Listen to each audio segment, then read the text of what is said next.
1, 2, 3, come on!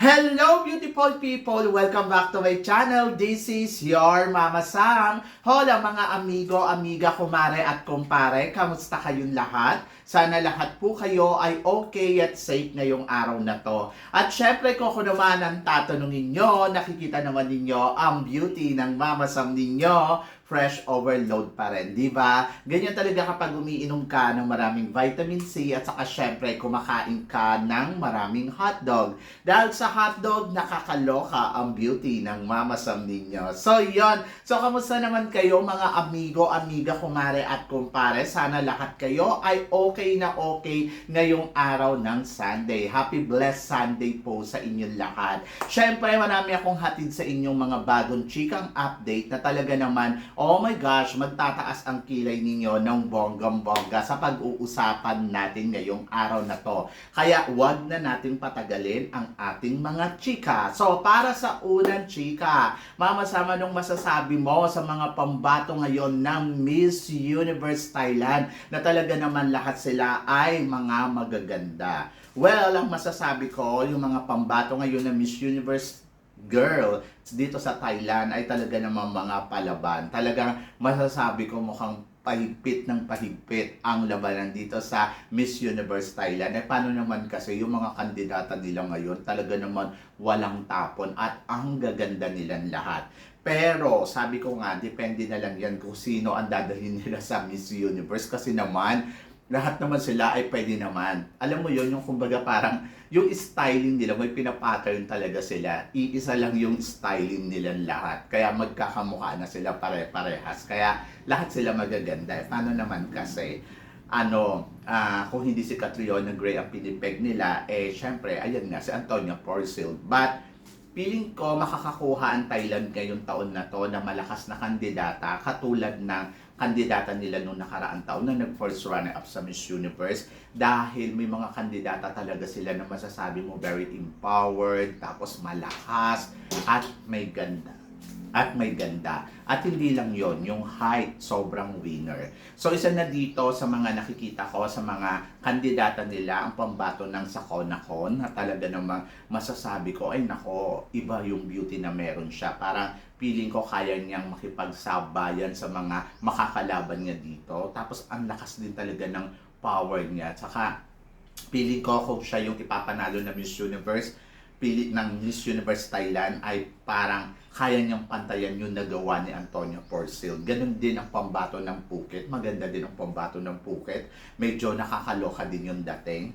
And gusto ko din yung pambato ng Makarakam na talaga namang iba din yung beauty na meron siya. And then, of course, ang pambato ng Bangkok na si Oppo. Si Oppo kasi dati na siyang naging second runner-up sa Miss Universe Thailand noong 2022. Yung nakita ko siya noong last time na lumabas siya, sabi ko, ay, etong kandidatang to, pwede tong manalo na Miss Universe Thailand. Paano naman kasi talagang maganda talaga siya sa personal. Kaya isa siya sa mga nakikita ko na malaki yung chance na may uuwi ang corona ng Miss Universe Thailand. Ayan, yung apat na kandidata na yan, medyo watch out tayo sa kanila. So, yan! So, good luck sa mga lumalaban ngayon dito sa Miss Universe Thailand. Lahat naman sila ay talaga namang palaban at masasabi ko medyo mahihirapan sila pumili kung sino ang ipapanalo nila para sa Miss Universe. So, yun. So, good luck. And then, of course, sa sumunod natin, chika, Mama Sam, anong masasabi mo sa pambato natin dito sa Miss World Philippines na from Tarlac Province na si Jasmine Omay? Ay nako, masasabi ko sa kanya, ang bongga, sobrang ganda at matalino din talaga si Jasmine Omay. Hindi ako magtataka kung si Jasmine Omay ang makapag-uwi ng corona ng Miss Universe, ng Miss World Philippines crown ngayong taon na to. Paano naman kasi yung, alam mo yun, iba talaga yung galing ni Jasmine Omay, no? Yung tinanong nga siya sa interview niya, na-impress ako sa kanya kasi alam mo yun, na alam mong may labas si Jasmine Omay talaga sa competition na to. Bukod dun kasi sa maganda na siya, ang ganda pa ng puso. So talagang kitang-kita mo talaga na isa siyang beauty queen materials na beauty with the purpose. Kaya good luck. So, isa din sa mga nakikita ko din na matindi din makakalaban ni Jasmine Omay ay si Krishnan Gravides. Si Krishnan Gravides din kasi talagang potential din talagang makakuha ng corona ng Miss World Philippines. So, kung hindi man to Miss World Philippines, possible Reyna Hispano-Americana din ang mapunta sa kanya. But tingnan natin kung ano ang magiging kapalaran nila. And then, isa din sa nakikita ko, syempre na malakas yung pambato ng Cebu. Kasi, iba din talaga yung ganda na meron siya. Sabi ko nga, na-amaze ako dito sa pambato ng Cebu. At ang tangkad pa. And then, bukod doon kay Cebu, gusto ko din syempre ang pambato ng Pasig. Syempre, si Rihanna Agata Pangindian. Paano naman kasi, talagang magaling din naman talaga si Rihanna Agata. At talagang masasabi ko, palaban din. So, silang apat yung nakikita ko na magpupukpukan. Bukod pa doon, ang dami pang magaganda eh. But tingnan natin. So, antabayanan pa natin yung mga pasabog na mga kandidata dito sa Miss World Philippines. So, good luck and congratulations.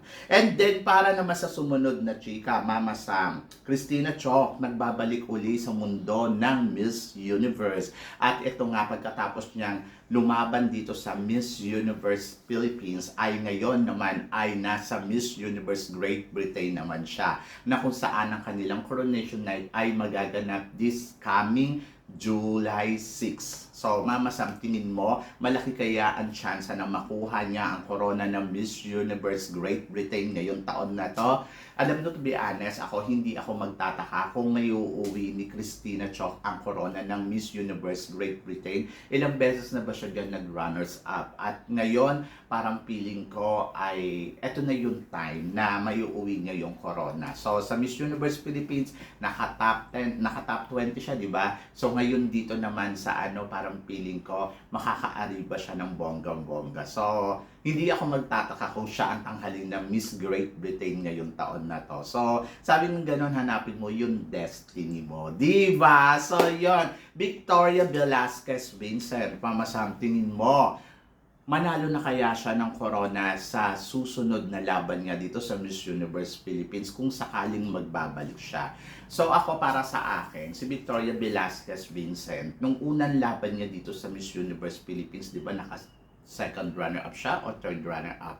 So ako, para sa akin, doon pa lang nakita ko na yung potential niya na talagang malakas ang isang Victoria Velasquez Vincent. And then, yung pangalawang laban niya dito sa Miss Universe Philippines, sabi ko nga, eto kaya netong manalo or mag first runner-up. So ipinakita niyang galing from the start until the end of the competition. Hindi naman ako magtataka kung ito ay talagang makakuha ng corona ng Miss Universe Philippines. Pero nagulat tayong lahat dahil hindi siya nakatungtong sa top 5. So ang sabi nung iba ay bumalik uli si Victoria Velasquez Vincent kasi baka mag-Alapia Awards back ang dating. So malay mo, itong pagkakataon na to, kanya na ang corona. To be honest, ko ako ang tatanungin ninyo, sa Philippines kasi medyo mahirap talaga ang labanan ng mga ganitong pageant, sa national pageant sa atin. Bukod doon sa dapat malakas ang pangalan mo, talagang nandoon talaga dapat yung organization talaga. Yung alam mo yun, yung gusto ka. So ako, para sa akin, kung sa susunod na taon sasali siya sa Miss Universe Philippines, maaaring 50-50 siya dito dahil maaaring magustuhan siya, maaari din namang hindi. Katulad na lang nung laban niya ngayon. Ibinigay niya na yung lahat eh. Ibinuhos na ni Victoria Velasquez yung lahat na magagawa niya. So ako, para sa akin, talagang destiny talaga ang magsasabi sa kanya. Pero kung may offer siyang iba, katulad na lang yung inoferan siya noon ng Miss New Zealand, grab to opportunity. Kasi ako, para sa akin, kung ang universe mismo ang lumalapit sa iyo, bakit hindi? At naniniwala ako na susuportahan ka ng buong sambayan ng Pilipino kahit hindi mo hawak ang title na Philippines, kahit ibang sash ang suot niya. So, we hope na sana may mag-offer uli. We hope na sana ay makabalik siya uli depende. But sa kanyang pagbabalik, 100% naman nasusuporta ako sa isang Victoria Velasquez Vincent kasi naniniwala ako sa kakayahan, sa galing na meron itong si Victoria Velasquez Vincent. At naniniwala ako na kaya niya talagang makipagsabayan sa universe rather. Diba? So yun, good luck kay Victoria. So ako naniniwala ako sa isang Victoria Velasquez Vincent na kung tutuusin nga dapat nga ngayon andyan dyan siya sa top 5 ng Miss Universe kahit ako na-surprise ako bakit wala siya, but let's see, tingnan natin kung ano ang may papakita o kung kailan man babalik si Victoria, kung babalik siya sa isang taon sa Miss Universe Philippines, ayan yung antabayanan natin. But syempre, let's support her again, one more time. So, yan. And then, para naman sa sumunod na chika, ano masasabi mo sa pambato ng Miss Cosmo na Indonesia? So, sabing ganun na maala Michelle di daw ang eksena. Si Miss Indonesia, si Cosmo Indonesia, masasabi ko na isa din tong palaban na kandidata. Talaga namang ang ganda din ng styling niya. So, napansin ko nga na alam Michelle din ang eksena niya. So, ako sabi ko nga kung oobra yun para sa kanya, bakit naman hindi, di ba? So, may laban naman siya. Nakikita naman natin na malakas din ang pambato ng Indonesia dito sa Miss Cosmo at magkakaalaman yan pag nagsama-sama na sila. So, do the best. Ayun nga sabing gano'n. So, prepare yourself para manalo ka. So, ako para sa akin, kung ano man yung ipinapakita niya dyan, nasa sa kanya yon. At tignan natin kung siya ang mag-uuwi ng corona ngayong taon na to dito sa Miss Cosmo. Dahil nakikita ko matitindi din yung mga girls ng Miss Cosmo, ang daming magaganda. So, isa din sa mga nagustuhan ko dito pala sa Asia si Miss Vietnam, maganda din ang Vietnam. Fresh overload din talaga ang datingan ng beauty na meron itong si Miss Vietnam. Pero kung ikukumpara ko yung beauty ni Atisa Manalo sa kanila, syempre angat ang beauty ni Atisa Manalo, magiging bias tayo. Dahil sa Atisa Manalo, yung ganda na ipinapakita niya talaga namang kakaiba at ang lakas talagang makadyosa. Diba? So yun. So good luck. Good luck dito kay Atisa Manalo. Sa kanilang tatlo na talagang masasabi kong malakas, isama pa natin si Malaysia, di ba? Si Malaysia, isa sa mga magagandang kandidata ngayon dito sa Miss Cosmo. Malaysia, Philippines, Vietnam, and Indonesia. Pero syempre sa kanilang apat, of course, I go for Atisa Manalo. At yun yung antabayanan natin. Kung ano ba yung ipapakita ni Atisa Manalo, syempre sa laban niya dito sa Miss Cosmo 2024. So yon, I'm so excited na, malapit na yan. Pero syempre, mas exciting to ang pambato natin sa Miss Universe. Mama Sam, mula kay Rabia Mateo, Beatrice Luigi Gomez, Celeste Cortez, si Michelle D. Si Beatrice Luigi Gomez pa lang ang nakakuha ng pinakamataas na posisyon. Ito ay ang pang top 5. So, Mama Sam, tingin mo, ang pambato natin ngayon na si Chelsea Manalo ay marating kaya niya o higitan pa niya ang narating ni Beatrice Luigi Gomez dito sa Miss Universe ngayong taon na to? To be honest, natin impossible. Marami nagsasabi na baka ma-El Tocuyo tayo sa Miss Universe. Marami din nagsasabi na mukhang parang hindi kakabog ang pambato natin dito sa Miss Universe. But kung akong tatanungin ninyo, she's a very unique. Yung beauty na meron, kumbaga, she break the rules, di ba?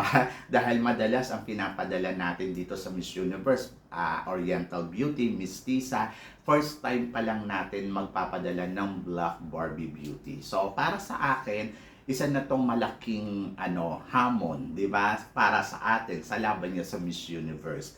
And I think, sabi ko nga paulit-ulit na lang, kung paghahandaan niya ng bonggang-bongga, maaaring makuha niya ang the best na posisyon para sa Miss Universe. Ako para sa akin naniniwala akong malakas ang laban ni Chelsea Manalo.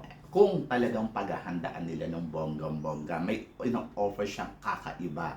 Alam mo yon na kung andito nga sa dito nga sa Miss Universe, Philippines, natalo niya yung mga front runner. So, ibig sabihin, meron siyang ino-offer na kakaiba. At tingnan natin kung ano ang kakayahan niya na makuha dito sa Miss Universe sa laban niya sa darating na November sa Mexico. Kung mabibreak ba niya yung rules na lagi tayo na tukuyo dyan. So, makakapasok siya sa semifinals. So, yun yung antabayanan natin. Basta ako, maganda lang to. At once na pumasok yan sa top semifinals, kaya niyan makatungtong ng top 5. So, yon. So, basta laban lang. Magtiwala lang tayo dito sa pambato natin sa Miss Universe kay Chelsea Manalo. Kasi ako naniniwala naman ako na kaya naman niyang makipagsabayan. Kaya naman niya talagang kumabog. Basta nandoon lang na prepared siya. So, huwag niyang sayangin yung time, di ba? Kasi marami siyang panahon pa para ihanda yung sarili niya at i-transform yung sarili niya ng bonggang-bongga. So, yun yung hintayin natin, yung transformation na magaganap sa kanya. Basta ako naniniwala ako na kaya niya yan. Kaya niya makipagsabayan sa mga magiging kandidata dyan sa Miss Universe. Lalo na kung sama-sama tayo. Diba? So, yun. So, wait and see. Sabi ng ganon. So, basta ako, laban lang Philippines. So, yun. So, basta laban lang Philippines. Kaya natin yan. So, yun. Kayo guys, ano guys ang masasabi ninyo dito sa mga pinag-uusapan natin ngayon? Tingin ba ninyo, aariba nga ba ang mga pambato ngayon na lumalahok ngayon dito sa So, kayo guys, ano guys ang masasabi ninyo dito sa mga pinag-uusapan natin ngayon? So, please comment below para at least malaman ko naman kung ano naman ang chika mo dito sa mga tinatalakay natin ngayon. So, yun guys. Guys, syempre maraming salamat sa inyong lahat sa walang sawang suporta na binibigay ninyo dito sa channel ko. At sa mga hindi pa po nakaka-subscribe dyan, please don't forget to click like and subscribe my channel. At i-click na rin po ninyo ang notification bell para lagi kayong updated syempre sa aking mga chika. Sabi ng ganon, always keep smiling and always think positive. Walang imposible guys. Magtiwala lang tayo sa itaas. Kaya guys, hanggang dito na lang. Hanggang sa muli nating chikahan. See you tomorrow. Thank you guys.